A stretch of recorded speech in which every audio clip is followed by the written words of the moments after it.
I didn't even know the photo existed until I checked my phone. 5:35 a.m.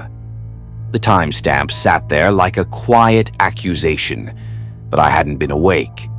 Not then. The photo was in my camera roll, just one. No burst, no duplicate.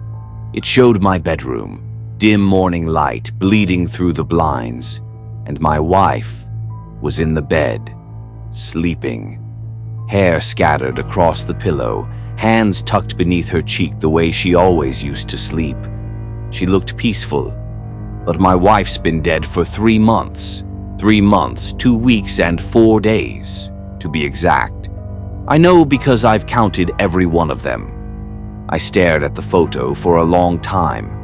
I wanted to believe it was an old picture that somehow got restored. Maybe an iCloud glitch. Maybe something I had overlooked. But I looked closer. The blankets were wrong.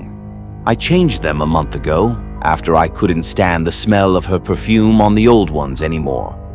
And the lamp on my side of the bed was knocked over in the photo, just like I'd done yesterday when I tripped trying to unplug the charger. This was new. It was real.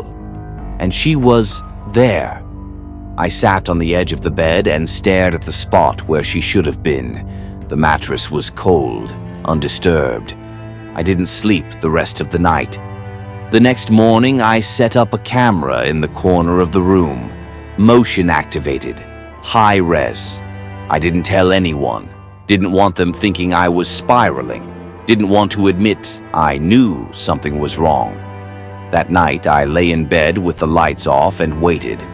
Nothing, no sounds, no shadows. But when I checked the footage the next morning, there she was, 2:17 a.m. The camera clicked on and she was standing at the foot of the bed, just standing, not moving, not blinking. She looked like herself, but not. Her skin was too pale, her eyes too wide, and her mouth hung slightly open, like she was mid-breath, except she wasn't breathing. The camera rolled for 5 minutes. She never moved, never made a sound. Then, the lights in the hallway flickered, and she vanished. Gone. No trace, no sound of footsteps, no creak of the floorboards. Just gone. I showed the footage to a friend who works in digital media.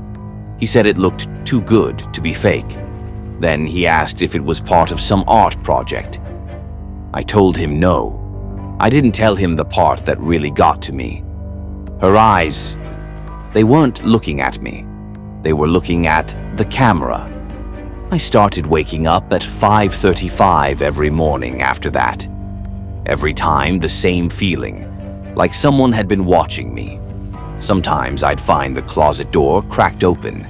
Sometimes the bathroom mirror was fogged up, like someone had just taken a shower. But the house was always cold, still, dead quiet. One morning, I woke up to find another photo in my camera roll. Same time, 5:35 a.m. Only this time, I was in the frame too, asleep, with her standing beside the bed, staring down at me. That was the night I started sleeping with the lights on. 2 weeks ago, I tried deleting the photos, every single one. They came back the next morning, multiplied. Photos I know I never took. One of me brushing my teeth, one of me staring out the kitchen window, one of me standing at the top of the stairs, frozen mid-step, except I don't remember going up the stairs. And one of me asleep, with her lying next to me, eyes open, smiling. I finally did what I should have done weeks ago. I went to her grave, middle of the day, brought flowers, stood there like an idiot, whispering into the wind. "I don't know what you want," I said, "but please, please stop." The wind shifted, cold, sharp, and I swear I heard her voice, faint and cracked right behind me. "You said you'd never let me go." I moved out the next day, found an apartment halfway across the state, no forwarding address, no photos of her, no memories, just clean walls and silence.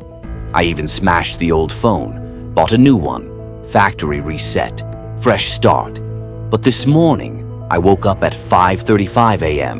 and on my brand new phone, one photo, just one, taken from the foot of my bed, me asleep, and her standing in the corner, closer than ever, still smiling, still watching, and this time, her hand was reaching for me.